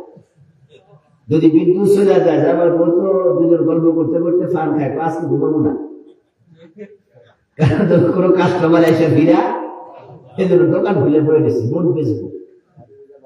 যদি চলে যায় মৃত্যু, তাহলে তো মোমবাতি জ্বালাও, কাস্টমার নিয়ে আবার ভুল বুঝে যায়। তারপরে যাবে ভোট করে, যা 5,000 টাকা দিছে, বেচা দিছে ভোট। নতুন করে ছাগল বাচ্চা জন্ম দেয়, পেরেতে পড়ছে, মাত্র ঠেঙের উপর খাড়াইছে, ওই ছাগলের দামও 3,000 টাকার নিচে না, 4,000 5,000 নিচে না। আর তোমার দাম কত হয়েছে? 1,000। আল্লাহ বানাইছিল সৃষ্টি সেরা, আর তুমি নিজের ছাগলের চেয়ে নিচে নিছ। এই ভোটার গুলাই ভালো মানুষের ভোট না দিয়া টাকার বিনিময়ে দলের মহব্বতে খারাপদেরকে নেতা বানায়া দেবে। ইন্ডিয়ার প্রেসিডেন্ট এপিজে আব্দুল কালাম, সাবেক প্রেসিডেন্ট, তিনি বলছে আফসোস করে যে 100 টাকা চুরি করে তাকে তোমরা গাছের সাথে বাইন্দা ফিটাও, আর যারা 100 কোটি টাকা দেশের টাকা চুরি করে লুটপাট করে 1000 কোটি টাকা বিদেশে পাঠাইয়া দেয়, তাদেরকে ভোট দিয়া এমপি বানায়া দাও। ভুল কইছে না ঠিক কইছে? মগজ পচা গুলো বুঝে মুসলমান। তোমার দাম যদি 1000 টাকা হয়, আর ফার্মের কিছু মুরগি আছে মোটা, এটা 1500 টাকা দাম। ইমানদার কমতে কমতে যখন মানুষ বেঈমান হতে থাকবে, তখন আল্লাহ আকাশ জমিন ভেঙে দেবেন। তবে এটা ভাঙার প্রক্রিয়া হলো 3টা। কয়টা? ইসরাফিল নামক একজন ফেরেশতা বানাই আল্লাহ তাআলা তার মুখের মাঝে একটা সিংহা দিয়ে রাখছে। যখন জমিনের দিকে তাকায় আল্লাহ তাআলা দেখবেন যে জমিনে মুমিন আর একজনও নাই। ইসরাফিলকে তখন বলবেন, ইসরাফিল, তোমার সিংহা তুমি একটা ফু দিয়ে দাও। ইযা জুলজিলাতিল আরদু জিলজালাহা ওয়া আখরাজাতিল আরদু আসফালাহা ওয়া ক্বালাল ইনসানু মা লাহা। যখন সিংহা ইসরাফিল আলাইহিস সালাম ফুৎকার দেবেন, পৃথিবী কাঁপতে শুরু করে দেবে, প্রচন্ড ঝাঁকুনি। এমন জোরে আল্লাহ পৃথিবীকে আছাড় মারবেন, পৃথিবীর পেটের ভিতরে যত খনিজ পদার্থ আছে সব খাইলে, বমি করলে যেমন ভাত বাইর হয়, ডাইল বাইর হয়, যা খাইছিলেন কিছুক্ষণ আগে করলা, বমি করলে এটাও। স্বর্ণের খনি, তামার খনি, দস্তার খনি, গ্যাসের খনি, কেরোসিনের খনি, যত খনি আছে জমিন বমি করে দেবে, বের হয়ে যাবে। এমন কাঁপুনি দেবে, কয়দিন আগে একটা কাঁপুনি মারছিল, কোন জায়গায় শুরু হয়েছিল? নরসিংদী। মাত্রা ছিল কত? 7.6। শুনছেন? এই মাত্রা যদি 8.8 হইত, উপায় ছিল না, উপায় ছিল না। 9 মাত্রার ভূমিকম্পে পৃথিবীর কত জায়গায় কত বিষয় যে ঘটছে, কত কঠিন অবস্থা গেছে। আখের আপনি আমার একটা লেখা বই এটা আছে, 500 উপরে হাদিস এনেছি বইটাতে, 400 পৃষ্ঠার লম্বা বই। আমি এ বই লেখার সময় পৃথিবীর বিশাল বড় বড় যে ভূমিকম্পগুলো পর্যন্ত হয়েছে, আমি ভূমিকম্পগুলো কিছুটা এখানে তুলে ধরেছি। আজকের পৃথিবীতে মানুষ মাঝে মাঝে নিজেদেরকে মালিক দাবি করে বসে। মালিকানা দাবি করতে করতে সে বোঝে যে জমিন আমার, বাড়ি আমার, গাড়ি আমার, সবই আমার। এবং এটা বলতে বলতে পাওয়ার যখন বেড়ে যায় তখন মনে করে দেশটাই আমার আর আমার বাবা। যারে ধরে তারে মারে, মন যারে চায় তারে ছাড়ে। এবং তার আচরণ দেখে তার নেতারা বলতে শুরু করেছিল, বাগে ধরলে ছাড়ে, আমাদের নেত্রী ধরলে আর ছাড়ে না। অথচ মানুষ যখন ভাবে সে তার, সে সব তার, আল্লাহ তখন মাঝে মাঝে একটু দুনিয়ার একটা ধাক্কা মারে, ধাক্কা মাইরা বুঝায় এই জমিন কার, আমার, কত একটু লাইয়া দেখা। বুঝলেন এই কথা? জমিন যদি তোর হয় তাহলে তো 7.6 মাত্রা লাড়া মারছি, তো তুই একটা লাড়া দে দেখি। নাকি 6.7 ছিল? 6.7 মনে, 7.7, 6.7। কারণ 7.7 মানেও জঘন্য। আর আপনি জমিন লাড়াবেন দূরের কথা, আপনি আপনার কানটা লাড়ান দেখি। বাড়িতে যেখানে লাড়া মারা দিলে আবার ওদের মাথা লাগবে। পুরা শরীর লাড়ানো যায় কিন্তু কান লাড়ানো যায় না। মাথা লড়বে, কান কিন্তু লড়ে না। আল্লাহ তাআলা আপনার শাসনের বাইরে কানটাকে রেখে দিছে। হাত নাড়ো, পা নাড়ো, লাফ দাও, কান লড়াইতে পারো। কিন্তু হাসপাতালে যারা প্যারালাইজ হয়ে শুয়ে থাকে তারা হাত নাড়াইতেও পারে না, পা নাড়াইতেও পারে না, অনেকে জিহ্বাটাও লড়াইতে পারে না। খাবার দিলে জিহ্বা বাইয়া বাইয়া পইরা যায়। আর আল্লাহ তাআলা তামাম দুনিয়াকে লড়াইয়া দেয়, তামাম পৃথিবীকে লড়ায়। ইন্না জালজালাতাস সাআতি শাইউন আযীম। সূরা হজের প্রথম আয়াতে আল্লাহ বলে, একদিন আসবে আমি পৃথিবীকে এমন ধাক্কা মারবো, এটা ভয়াবহ ধাক্কা, এমন জোরে ধাক্কা দেব, ওই ধাক্কায় মায়ের পেটে যত সন্তান থাকবে সবগুলো মায়ের পেট থেকে বের হয়ে যাবে। মাশাআল্লাহ, আমাদের মাঝে আগমন করেছেন আপনাদের এই কিশোরগঞ্জের কাপাসিয়ার, আপনাদের গাজীপুরের কাপাসিয়ার কৃতি সন্তান, বাংলাদেশ ইসলামী ছাত্র শিবিরের সাবেক কেন্দ্রীয় সভাপতি, এই এলাকার বড় মানুষের নেতা, বাংলাদেশ জামাত ইসলামীর পক্ষ থেকে দাঁড়িপাল্লায় মার্কা যিনি নির্বাচন করছেন, আমাদের প্রিয় ভাই মাওলানা, কি নাম বলেন তো দেখি? মাশাআল্লাহ, নামটা মুখস্থ হয়েছে? সালাউদ্দিন ভাইকে আমরা মোবারকবাদ জানাচ্ছি। উনি মাওলানা সাহেব, লেখাপড়া কইরা মাওলানা। আমরা কোরআনের কথা মাহফিলে বলি, আর এই মাওলানাদের সংসদে বলার সুযোগ পাবে যদি আপনারা চান, ঠিক না? আর যখন ওখান থেকে এখান থেকে একসাথে কোরআনের কথা শুরু হবে, দেশটাই কোরআনের দেশ হয়ে যাবে। ইসলামী রাষ্ট্র আপনারা চান? দুর্নীতিমুক্ত সমাজ চান? 54 বছরে আমরা দুর্নীতিমুক্ত সমাজ পাই নাই। বরং গতকালকে পত্রিকায় দেখলাম সিটাঙ্গের একজন নেতা, উনিও নাকি এমপি হতে চান। উনার ব্যাংক ঋণ আছে 1700 কোটি টাকা। উনার টোটাল সম্পদ আছে পত্রিকায় পড়লাম 452 কোটি টাকা। যদি 500 কোটি টাকাও হয় তাহলে বাকি 1200 কোটির খবর কি? এই টাকা গেল কই? উনি পেলেন কোথায়? উত্তর হলো ব্যাংক থেকে লোন দিছে। এই ব্যাংকে কি আলাদা টাকা থাকে না? আমরা জমা দিই। যে ব্যাংকে গ্রাহক নাই সে ব্যাংকে টাকা আছে? টাকাগুলো কার? আপনারা আমার টাকা না? তো যে বেটা এমপি হওয়ার আগে 1700 কোটি টাকা খাইয়া ভাই বইয়া রয়েছে, এমপি হইলে কত খাবে? এটা গরু ছাগলের মতো খাবে, ঠিক কিনা? দানবের মতো খাবে, দানবের মতো খাবে, বাঘার ভাল্লুকের মতো খাবে, দেশটাকে গিলে খাবে।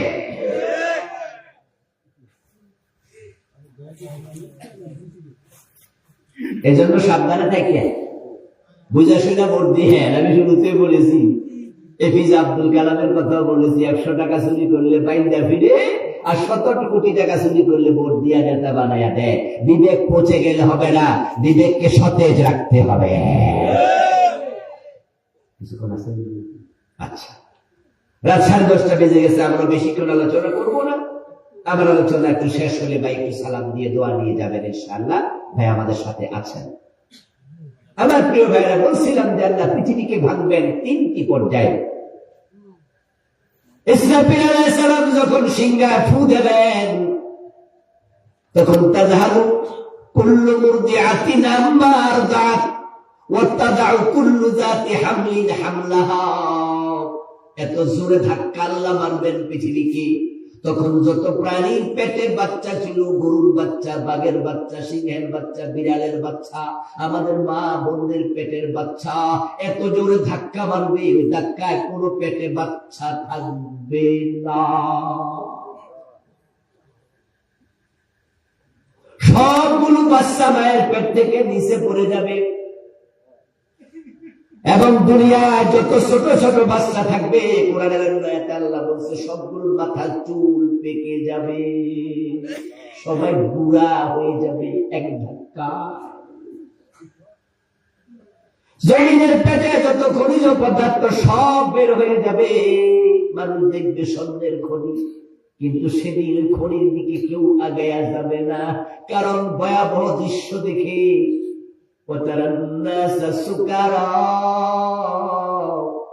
সবগুলো মানুষ মাতালের মতো মাতলামি করবে। মদ খাওয়ার পর মাতাল যেমন পরনে লুঙ্গিও রাখে না, সে কি বলে বুঝে না, মানুষ সবগুলো মাতাল হইয়া বোকা বুকবে। ওমা হুম বিসুকারা, অথচ তারা মদ খাইয়া মাতাল হয় নাই। ওয়ালাকিন্না আযাবাল্লাহি শাদীদ, কারণ দেখবে আল্লাহর শাস্তি কত কঠিন। এইভাবে পৃথিবী কাঁপতে থাকবে চরম ভাবে। এবার আল্লাহ ইসরাফিলকে বলবেন, ইসরাফিল আর একটা ফু দেও। ইসরাফিল আলাইহিস সালাম আর একটা ফু দেবেন, ওই ফুয়ের সাথে সাথে আকাশ ফেটে যাবে।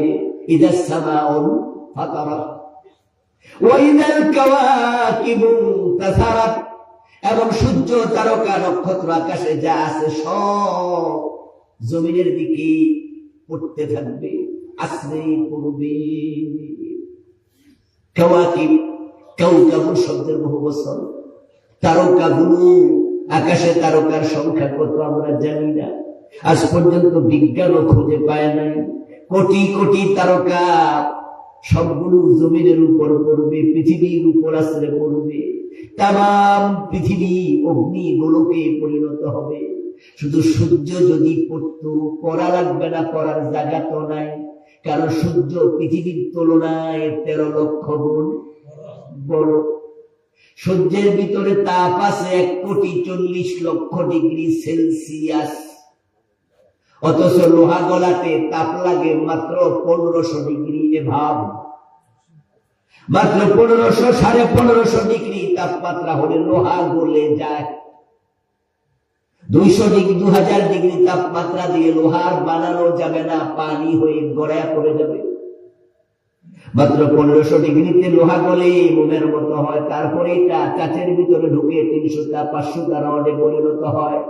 আর সূর্যের ভিতরে তাপ 1,40,00,000 ডিগ্রি সেলসিয়াস।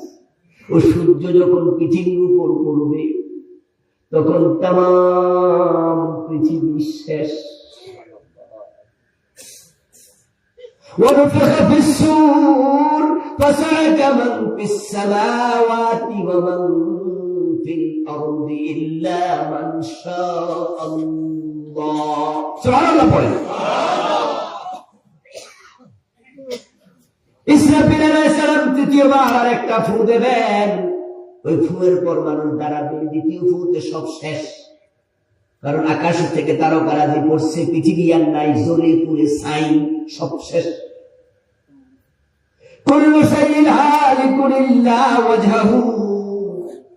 দ্বিতীয় ফুৎকারের পর আল্লাহ ছাড়া আর কেউ থাকবে না।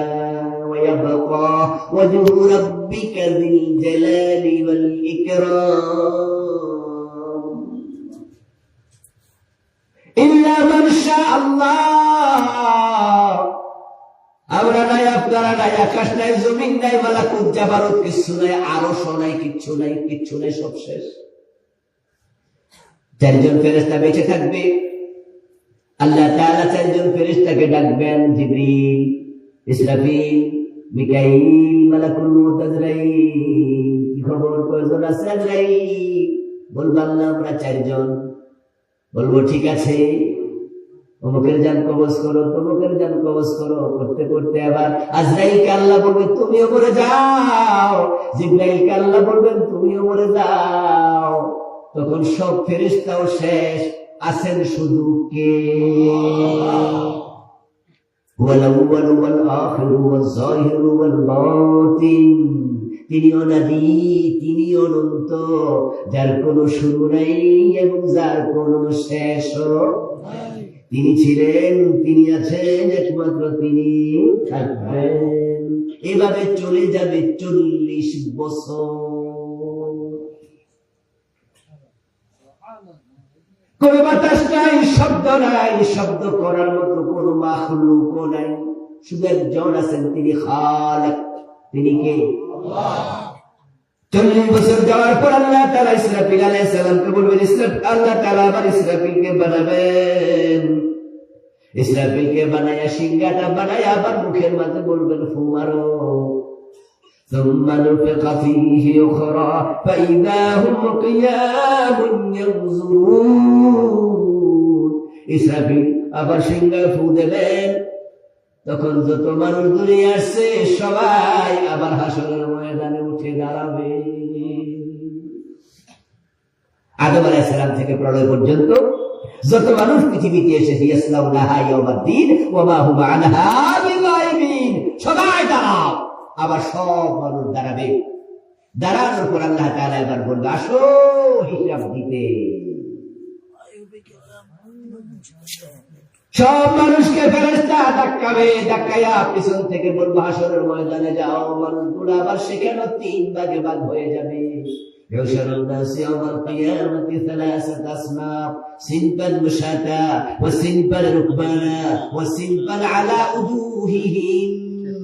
একদল মানুষ খালি পায়ে, খালি গায়ে, হুফাতান উরাতান গুরলা, পায়ে জুতা নাই, গায়ে কাপড় নাই, খতনাবিহীন, মায়ের পেটের শিশুর মতো। কবর থেকে উঠে দাঁড়ানোর পর মুশাতা, ফেরেশতা পিছন দিয়ে ধাক্কাবে, গো হেড, সামনে যাও। ফাতাকুনা ফুয়াজা, দল বেঁধে বেঁধে সবাই হাসরের ময়দানে যাবে। গিয়ে দেখবে তামা দিয়ে হাসরের ময়দান তৈরি, এবং সূর্যটা মাত্র 1 বিগত মাথার উপরে।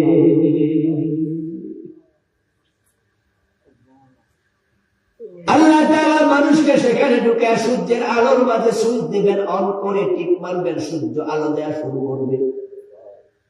মাত্র মাথার উপর থেকে আলো দিলে গায়ের ঘাম বের হতে থাকবে। রাসূলুল্লাহ বলেন, ফায়াকুনুন নাসু আলা কদরি আমালিহিম ফিল আরাক, فمنهم من يكون إلى كعبيه ومنهم من يكون إلى ركبتيه ومنهم من يكون إلى حجبيه ومنهم من يلجم العرق إلجاما। رواه মুসলিম।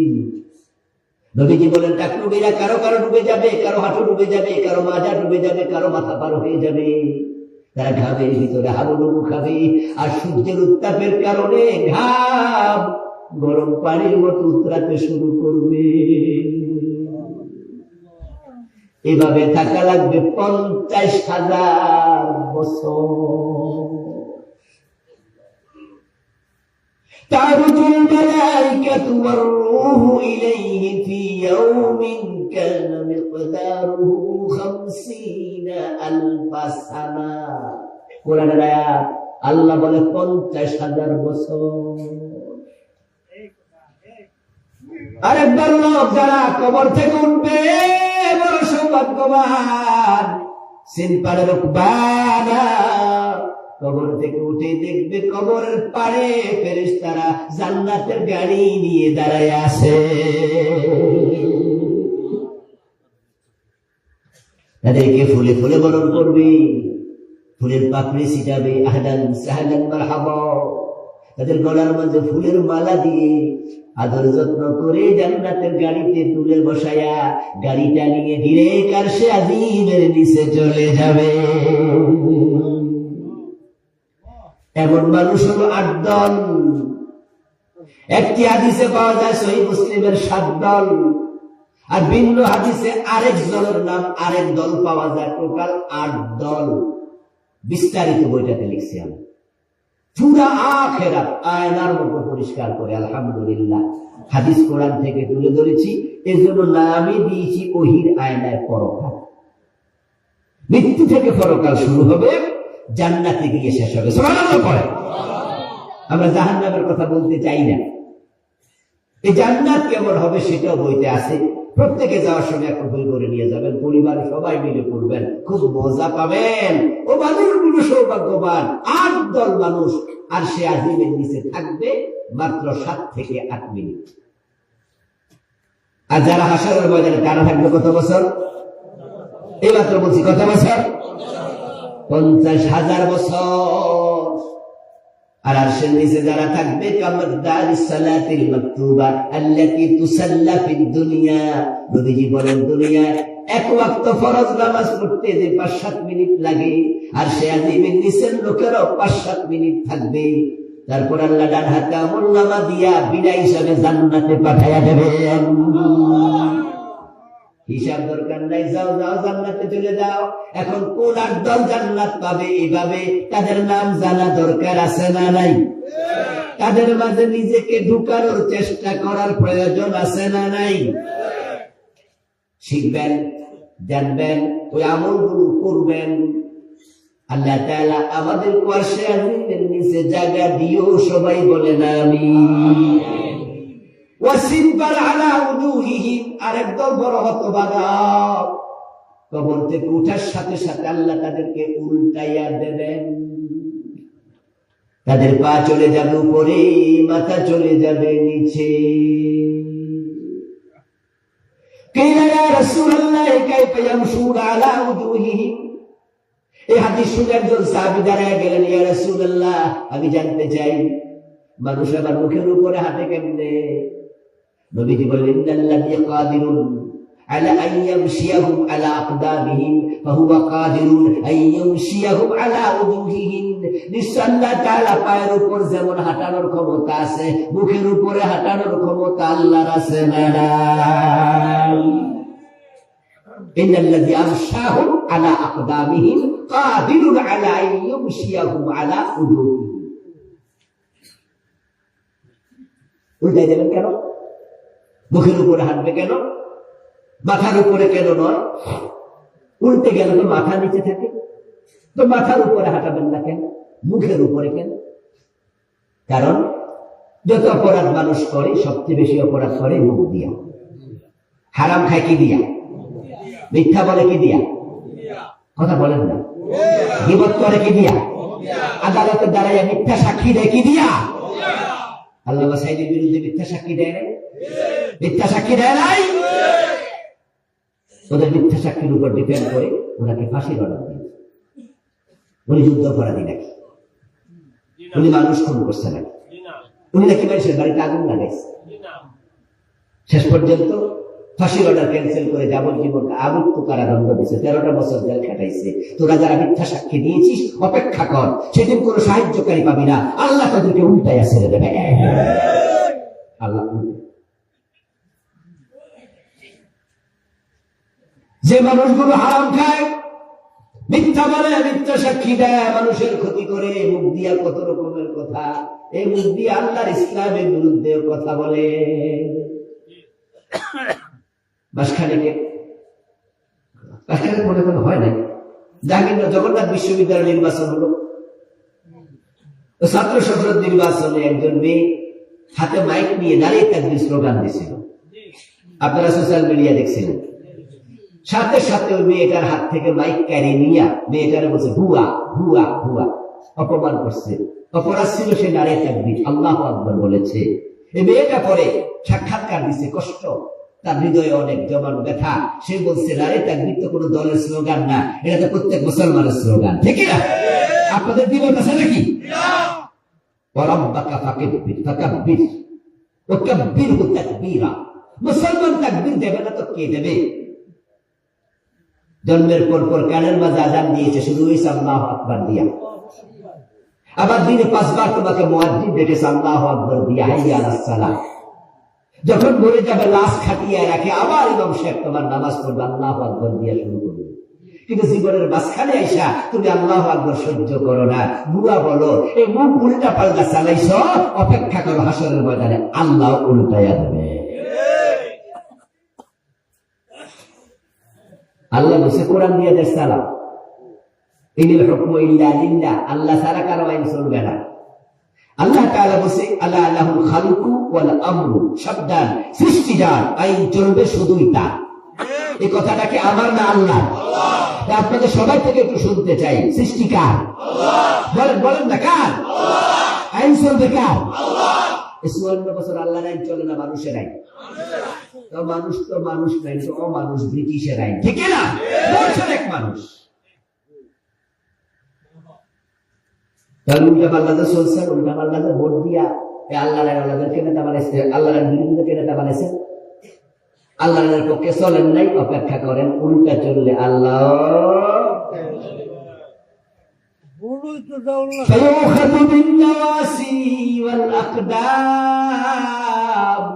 এবার যারা উল্টে যাবে তারা জান্নাতেও যাবে না, হাসরের মাঠেও না। তারা কোথায় যাবে শুনুন, যখন তারা নিচের দিকে মাথা হাঁটছে, মুখের উপরে পাশে ওইদিকে ফেরেশতারা দেখে সিগন্যাল, 2 নাম্বার লোক আসিতে। তখন ফেরেশতা যায়া তার কপালের চুলের মাঝে ধরবে, বিন নাওয়াসি ফায়ুখাযু বিন নাওয়াসি। নাওয়াসি শব্দটা নাসিয়াতুন শব্দের বহুবচন। নাসিয়াতুন বলা হয় কপালের চুলের অগ্রভাগ। ফেরেশতা যায়া কপালের চুলে ধরবো। ওয়াল আকদাম, কদম শব্দের বহুবচন আকদাম, কদম মানে পা। এক হাত দিয়া উপরে পায়ে ধরবে, আর এক হাত দিয়া চুলে ধরবে, মেরুদণ্ডের হাড্ডি ভেঙে ফুটবলের মতো গোল বানায়া আল্লাহ বলবে জাহান্নামে ফেলে দে। ফালা নুকিমু লাহুম ইয়াওমাল কিয়ামাতি ওয়াজনা, তাদের কোনো হিসাবের দরকার নাই, তাদের পাল্লা নাই, বিনা হিসাবে জাহান্নামে ফেলে দে।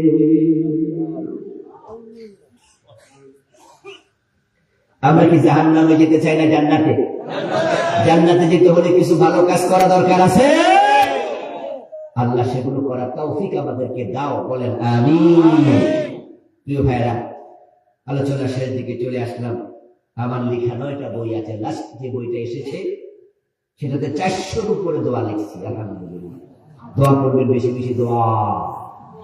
নাম দিয়েছে আল্লাহর স্মরণে মুখরিত জীবন, শিরক, বেদাত, সালাত, মেরাজ, পরিবার, সর্বশেষ যেটা আজকে বললাম জহিরায়না পরকাল, সবগুলো বই স্টেজে আছে, শিক্ষিত মানুষরা নেবেন। আল্লাহ তুমি তৌফিক দাও। আমরা দোয়া করে একসাথে বিদায় নিতে চাই। উঠবেন না কি? কিছু ভাই ভিতরে ঢুকবে। আপনারা মাহফিলের জন্য 10, 20, 50, 100, 1000, 2000, 5000 যে যতটুকু পারেন সহযোগিতা করতে থাকেন। আমরা দোয়া করে বিদায় নেব। এর মাঝে আমাদের ইংরেজি সামান্য একটু কথা বলবেন ইনশাআল্লাহ, দোয়া করবেন তিনি। তারপরে আমরা দোয়ার দিকে যেতে চাই। কেউ উঠবেন না ভাই। একটু একটা প্রশ্ন দিয়েছেন এক ব্যক্তি, হুজুর জালালি খতম পড়লে, ওই যে আমি যে বলছিলাম মনে হয় এটাই কিনা আল্লাহ জানে, হুজুর অসুস্থ ব্যক্তির জন্য জালালি খতম পড়ানো কতটুকু জায়েজ? না, আমি বলে ফেলেছি এগুলো ইসলামে পাওয়া যায় না, কোনো হুজুর বানাইছে। কারণ জালালি খতম পড়লেও তো 100 টাকা পাওয়া যায় নাকি? 10 জন পড়লে 100 করে কত? 1000। এজন্য কিছু কামাই টামাই খারাপ হয় না, তাই কেউ না কেউ বানাইছে। এগুলো তো ইসলামে নাই। জালালি খতম বলতে কোন খতম কোরআন হাদিসে। ধন্যবাদ। প্রিয় উপস্থিতি, অতদিন আপনাদের সামনে কোরআন হাদিসের একটা মূল্যবান তথ্য পেশ করলেন ডক্টর আবুল কালাম আজাদ ভাষা। প্রিয় উপস্থিতি, আপনারা লক্ষ্য করেছেন ইতিমধ্যে আমাদের মঞ্চে আসন গ্রহণ করেছেন গাজীপুর 4 কাপাসিয়া আসনের বাংলাদেশ জামাত ইসলামী কর্তৃক আয়োজিত নিবেদিত মনোনীত পদপ্রার্থী 12 তারিখে নির্বাচনে যে জামাত ইসলামের পক্ষ থেকে নির্বাচন করবেন কাপাসিয়ার কৃতি সন্তান, রায়েদের কৃতি সন্তান, বেলাসের কৃতি সন্তান, কাপাসিয়া গণ মানুষের নেতা। আগামী দিন কাপাসিয়া গড়ার